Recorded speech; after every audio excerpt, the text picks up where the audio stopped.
ni wagati Mali kono ani Mali ko kan ambe bela jelen fo ka wagati to yala ka fo nyana aw bisimila tuguni aw émission mandi kene kan no ye anga yele émission mi na benno Mali kuna foli.net fe émission si kunto dawre o kawla yele kawla ni sondia kawto faw sigoro la bi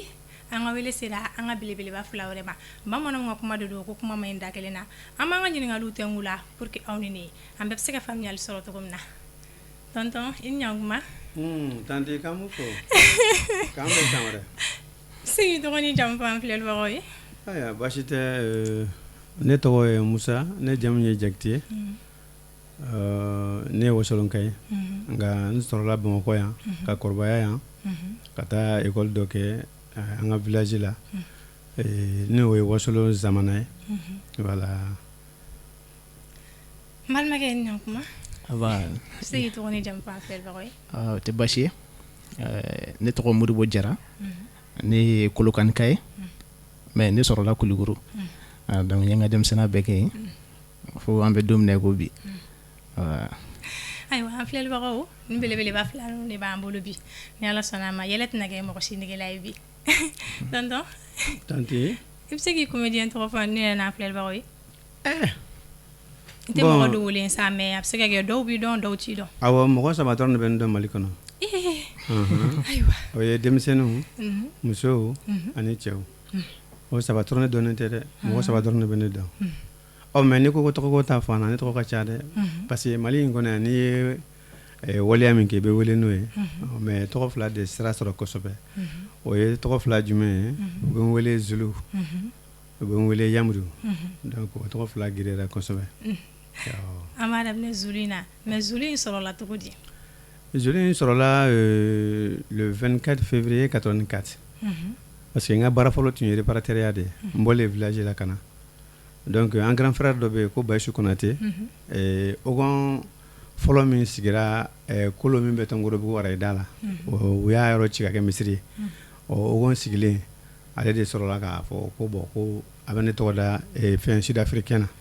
wa soro a télé côté ambe o ga dongil la me amba fuma ko toro mo donc ne ga réparatoria la amo cheki ni kumbe parantia la nanjigira nga patron to ko jagar tongoro bu ale de kumbe kemetla ani ñogonche aba fama ko solde donc ay to ngam solde la katla ka bola kana foko zulu sud africain ko ni bara damine ko tarabla ni kala damine tarabla effectivement to ngakela to ngajugu ni ngonti do ala zulu nanan chugola depuis mbe kala ke ka ninunu ke ka dese mbaare ko ma ko ngatwe ni kuma jugute nga continue na familial solo la ndali mala flel waro fene familial solo la malmage fene wala bi comédien to fanan to ko solo la to gomna ok bashita la bon le comédien to ko Petit Seko donc Petit Seko solo la tonton Habib Damele ka journée théâtrale dola Bamako 2015 akara Carrefour des jeunes na donc andana compétition na ni yella ka prestation doke vraiment ni yella ka tonton era de imiter donc a jara yi a fana Petit Seko danena note korolene no kuma wole de ko chef papu oh oui o chef papu wala doni chef papu in soro la no me chef de la digi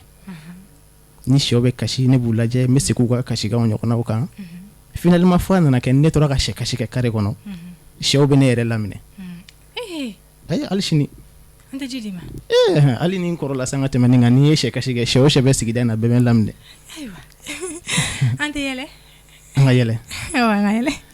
amadam ne tonton no amadam ne la anga dam ne tonton aywa tonton dam ne alila kuma lebe show wele o tambo kuna no mai oh mais est-ce que le 31 sera letni dego kuma mbe no de tana kuma bibulo nga 31 plan membulo miso tiketu goni nyumana comme Kuluguru bébé don chef papu de là donc ni décembre sera ka damne le 20 mais bo Kuluguru kana Bamako donc Bamako ka chamaten don chef papu là donc lu bina nyini ka donc ko chef wakati mi donc 31 wula da fe be segin Kuluguru vers 16h ba soro chef be fakara o de ni kisi ni be yirawla Bamako ko la ya iti jonga chef ka histoire ndo fina ibaye ni chez muso ni chez chebe sokono u to ga nyoko yini jamana i b'a ye sɛmuso bɛ to ka boli ka munumunu sɛcɛ bɛ to k'i si a kɛrɛ kan a b'a fɔ joli i jɔ sa joli jɔ b'a ye joli fana bolitɔ b'a fɔ ko e kunna prince e tɛ maloya e tɛ mɔgɔw sigilen na i b'a ye ni sɛcɛ bɛ to ka boli a bɛ to ka kama yɛrɛ kɛ yan a tɛ dɔ wɛrɛ fɔ a b'a fɔ de ko cɛ bon sa ko ɲan bɛɛ ye karata de ye n ko sɛcɛ b'o tɔgɔ de fɔ ayiwa ayiwa tonton tanti an b'i bolo n tɛɲɔgɔnkɛ bɔra ka sɛko kuma min fɔ sɛw ka kaw ye kelen mais a labancogo tɛ kelen an ka cɛkɔrɔba dɔ tun bɛ yen a tun bɛ baara kɛ chemin de fer tellement cɛkɔrɔba min bɛ baara yɛrɛ ka d'a ye ni baara yɛrɛ tɛ du kɔnɔ yɛrɛ fiyewu a bɛ jelikala ni dabakala bɔ k'o sigi so kɔnɔ ko gosi kewu kewu kewu musow bɛ sin ka fɔ de ko a ko nin b'a yɛrɛ ko baara tɛ b'a bolo bi dɛ ko i m'a sigi n'a ye gosi la a yɛrɛ ma don dɔ a sigilen tora dɔrɔn sɛmuso ni sɛcɛ ye ɲɔgɔn gɛn daminɛ komi a ka du kɔnɔ a bɛ to ka yiribolow tigɛ n'u jara a b'u ta k'u bila yen pour que ni sɛw bɛ boli boli u bɛ don a jukɔrɔ sɛgɛ ka na sɛden ta dununkɔrɔ ye sɛba gɛn ka gɛn ka gɛn a yɛrɛ sigilen ko a b'a kɔ a y'a jɛ a kunna jara koyi sɔɔni tugun sɛw bɔra tuguni a y'a daminɛ tuguni sɛba ye i ta durunna dɔrɔn ka don lɔgɔ jukɔrɔ dɔrɔn a ko lɔgɔɲagra y'a tiɲɛ wala non sɛ bɔra lɔgɔ jukɔrɔ dɔrɔn sɔɔni o ye turu cɛ dɔrɔn k'i kun da kɛnɛ kan yɔrɔ min dɔrɔn sɛ ye tile dogologoni ma dɔrɔn dununkɔrɔ sinna ka taa kɛ pankɔ ka sɛba ta tɔn ma ten kɔrɔ k'i pankɔrɔ k'i sigi a kɔrɔ a ko a y'a kɛmɛ fila minɛ a la ka hakilina jigin an filɛlibagaw ye k'a fɔ aw sɔgɔlen don aw ka téléso mandi la n'o ye mali kunnafoli.net radioso ye kɛrɛnkɛrɛnnenya la aw ka jamukan mandi kɛnɛ kan n'o ye an ka yɛlɛ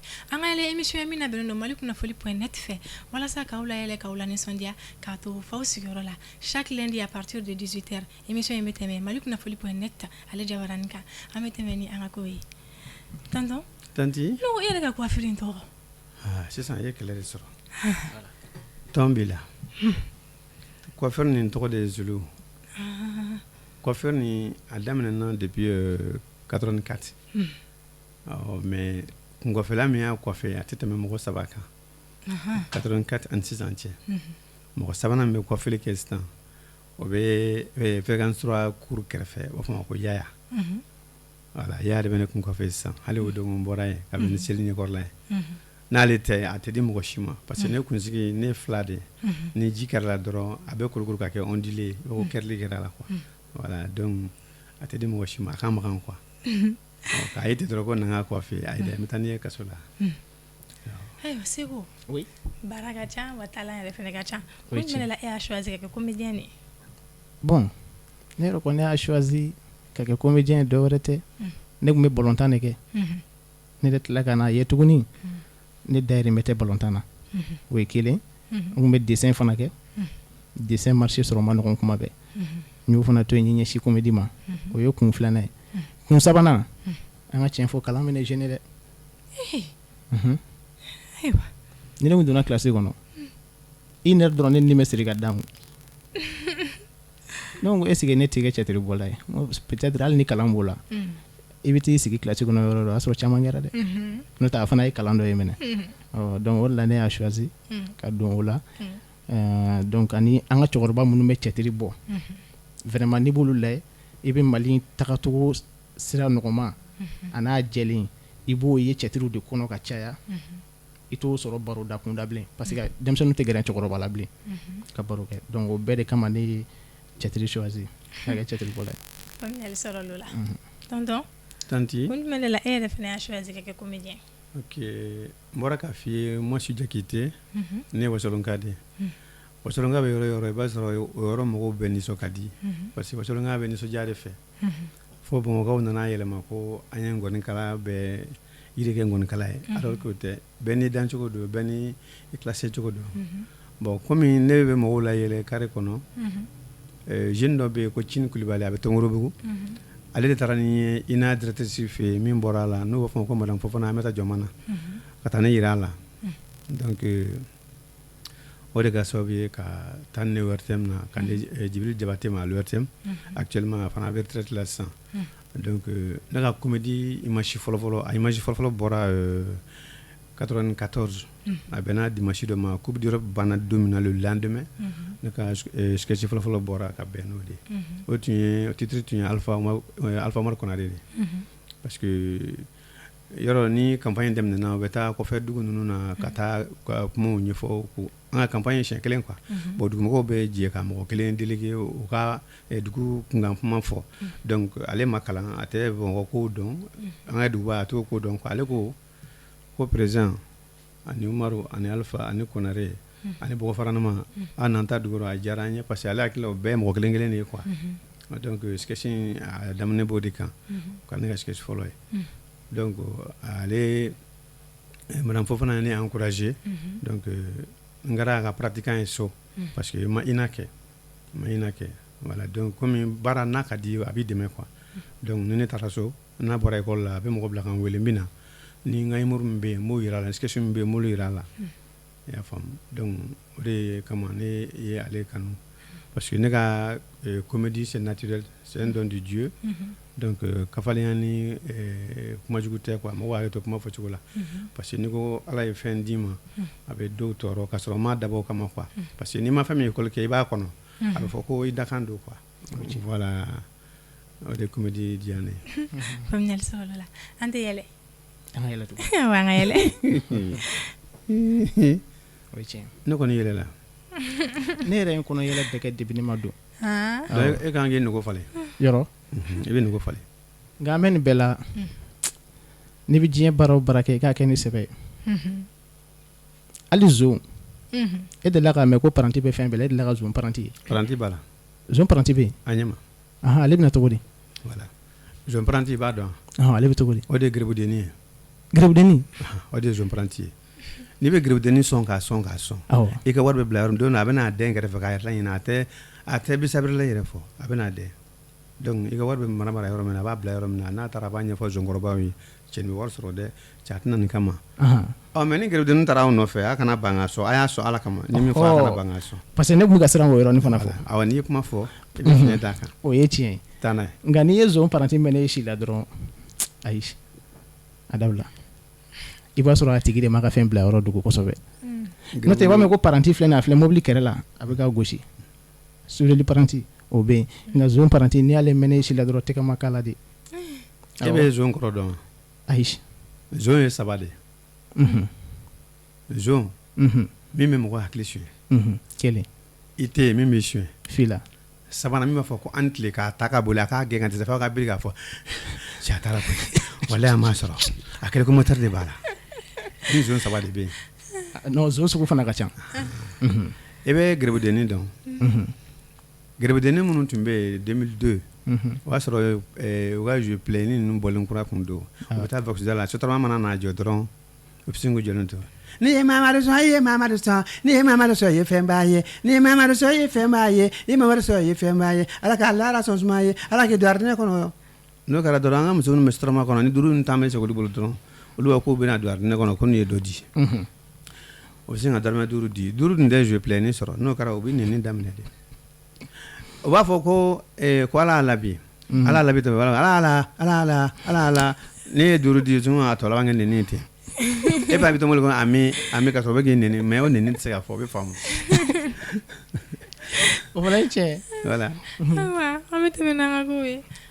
Seko depuis nin don min na Seko kɔrɔba y'a dayɛlɛ ko Petit Seko depuis n'o don fo bi aw ka hadamadenya bɛ cogo di bon o don fo bi tiɲɛ na ne ma deli ka cɛkɔrɔba ɲɔgɔn ye ne ma deli ka tonton Abibu ɲɔgɔn ye cɛkɔrɔba hakili bɛ na hali sisan n'i ye téléphone dayɛlɛ n b'a sɔrɔ ka message bɛ n kun ala ye diɲɛ don o don sɔgɔmada a bɛ message ci ne ma WhatsApp kan a bɛ n ka information ɲininkali kɛ malgré que a tɛ Mali la a bɛ ɲininkali kɛ wa n'a bɛ spectacle o spectacle la a denkɛ Alu a bɛ Alu n'a ka staff mɔgɔw bila donc u bɛ ne wele ka ne don a fɛn ninnu kɔnɔna la i fana ko barrière foyi tɛ ne n'a cɛ o yɛrɛ ye ne fa cɛkɔrɔba vraiment faamuyali sɔrɔ la tonton tanti diɲɛ baara o baara n'i b'a la i bɛ gɛlɛya sɔrɔ a kɔnɔ i bɛ nɔgɔya sɔrɔ a kɔnɔ i bɛ se ka dɔɔni fɔ an ye i ka gɛlɛyaw la baara in kɔnɔna la bon yanni n ka gɛlɛya kuma a ye an fa min ko fɔ ne Abibu ye Abibu je peux dire que Mali art kɔnɔ Abibu ɲɔgɔn ka dɔgɔ k'a fɔ ko a b'a yɛrɛ bonya mɔgɔ ma ne m'o ye quoi n'i taara Abibu fɛ yen ne taara sɔrɔ a sigilen bɛ sabara bɔlen don a sinankolon de bɛ yaala a bɛ tila ka bɔ ka ni bila fo carré 2 a sinankolon Abibu b'o kɛ mais Mali artiste min b'o kɛ m'a fɔ n k'a tɛ ye dɛ a man ca dɛ a man ca a dɔw yɛrɛ bɛ siran denmisɛnninw ɲɛ ni i ɲɛ n'u ɲɛ bɛnna fo k'u ɲɛ bila 0,920 na n'o kɛra i fana b'i kun biri n'i hakilima ye i b'i sen bɔ i b'a to fo ka tulon bila i la a bɛ sɔrɔ ka kɛ kelen ye kɔni ni girinna o kan dɔrɔn i ye kungo sɔrɔ u bɛ dara k'i la o ye ne sɛgɛn artiste kɔrɔba ko la mais a bɛ kɔni il n'est pas comme ça vraiment il est sans façon mɔgɔ min don n'i y'a wele a t'i ban n'i ka ci bɛ ɲɛ cogo min na a b'a f'i ye ale kɔni ka hakilina tun ye est ce que n'aw tun y'a kɛ ni aw ko cogo di a y'a kɛ n ta ye tɛ aw ko cogo di donc ne b'a fɔ parce que mɔgɔ min don il est gentil il est piné il est chambreur il est tout terrain parce que n ka adamaden ko pɔn don quoi a bɛ jɔ bɛɛ kɔrɔ voilà ne ka gɛlɛya adamaden n'i tilenna obligatoirement i bɛ gɛlɛya sɔrɔ dans l'art malien Mali ta dɛ n'i tilenna i bɛ gɛlɛya sɔrɔ mais n'i kɛra mɔgɔ ɲuman ye k'e nɔgɔyara ka ban u b'i dun k'i dun k'i dun mais jɔnni ka to Ala kɔ ko mana mɛn senna cogo o cogo e min muɲuna n'i ma sa k'a ban min bɛ ka k'i la o bɛ dɛsɛ a bɛ k'o ɲɛna donc ne ka gɛlɛya tɛ se k'a fɔ parce que ne ye baara daminɛ moto dilan de la Ala ni karamɔgɔ Yiriba Jara o de ko ne bɛna kilew bila ka baara kɛ wa mɔgɔw bɛ ne dɛmɛ Ala ni maɲumanw wa n bɛna wari sɔrɔ fana wa n ka catiri a tɛ bi fiyewu wa n bɛ sanga sɔrɔ n bɛ ja diɲɛ bɛɛ wa diɲɛ bɛɛ bɛna n dɔn wa a kɛra comme o cogo ne tɛ taa yɔrɔ si ni ne ma fɛn sɔrɔ hali samedi an taara Yiriba ka ziyara la Buguni kɔfɛ i b'a fɔ ko diban an taara samedi dimanche lundi ne nana maire dɔ ye ne wele ka terrain di ne ma o ye ziyara barika ye donc ni ko n tɛ fɛn sɔrɔ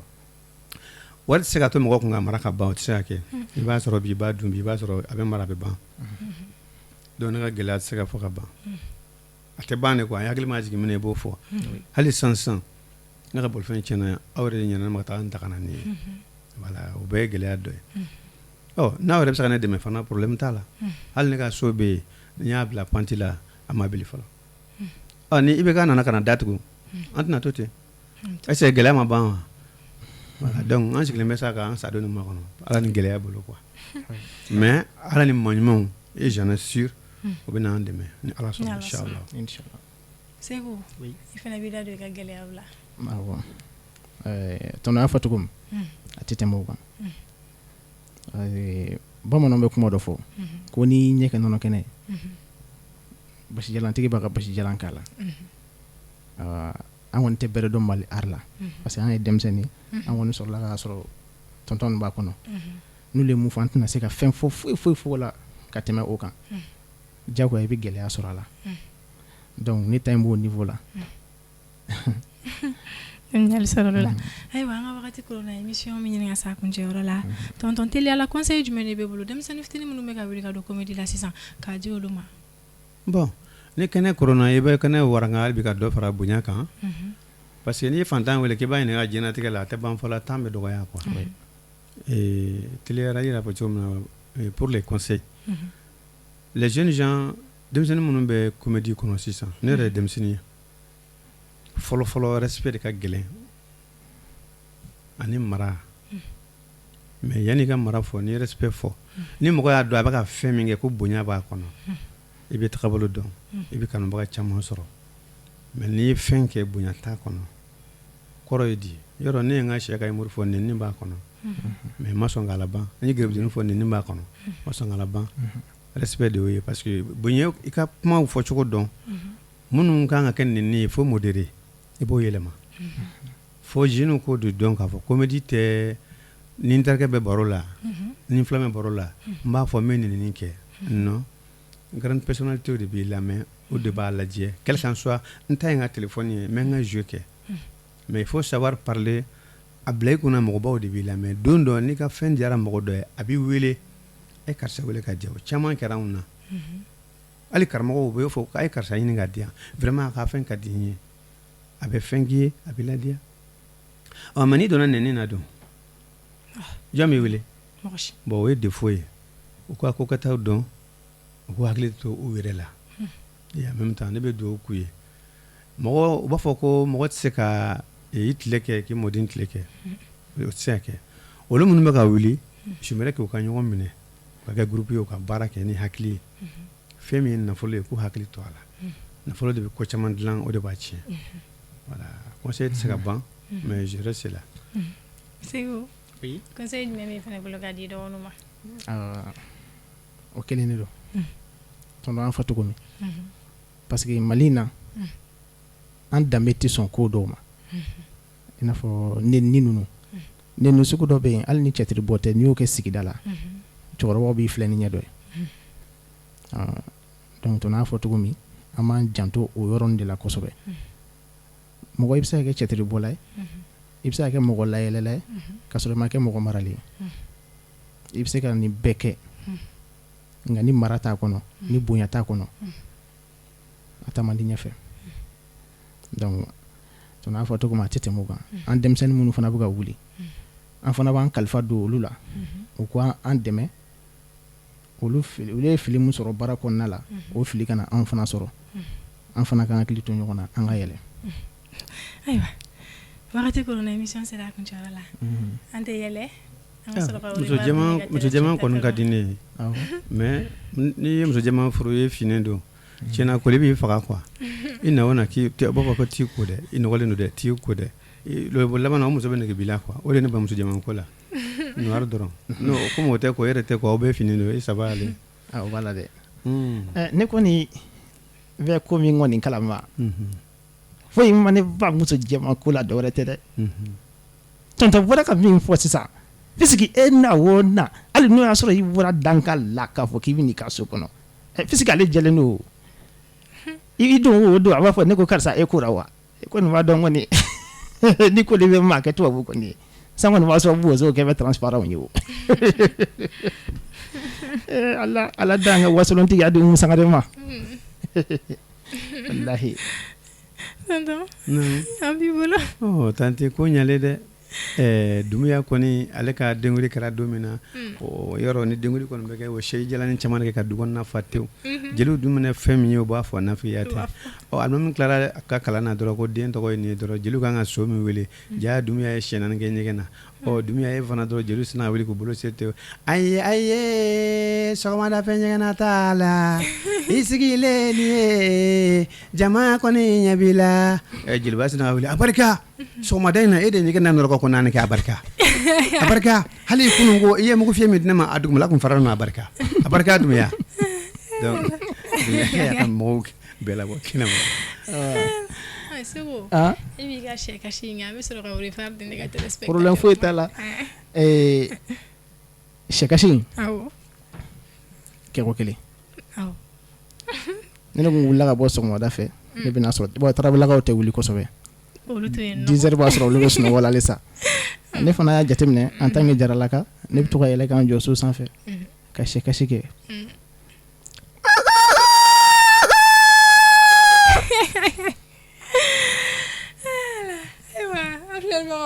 ni ne tun bɛ dan sigi an ka bi jamukan na ni ala m'an ka jɔnya jɔ na ne ni aw ni ne an na ɲɔgɔn sɔrɔ diɲɛ wagati wɛrɛw la nin kɛnɛ kelen kan inchallah bye bye ni an tatɔ ye so